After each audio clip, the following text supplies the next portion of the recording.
नमस्कार मित्रांनो.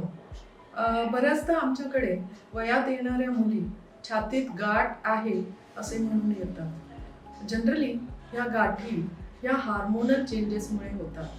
Hormonal changes म्हणजे इस्ट्रोजेन आणि प्रोजेस्ट्रॉन या गोष्टी जेव्हा मुलीला पाळी येते किंवा ती वयात येते तेव्हा तिच्यात हार्मोनल चेंजेस होतात.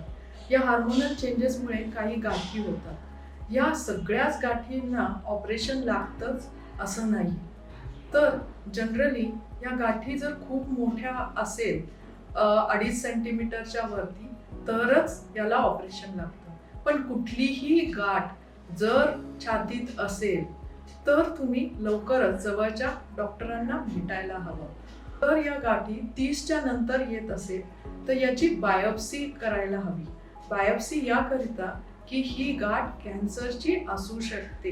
कुठलीही गाठ छातीतनं काढल्यानंतर ती बायोप्सीला जाते आणि त्या रिपोर्ट नंतर पुढची ट्रीटमेंट डिसाईड होते. तर जर तुम्हाला छाती दुखत असेल, छातीत गाठ असेल तर तुम्ही लवकरच डॉक्टरांना भेटा. काळजी घ्या. थँक्यू.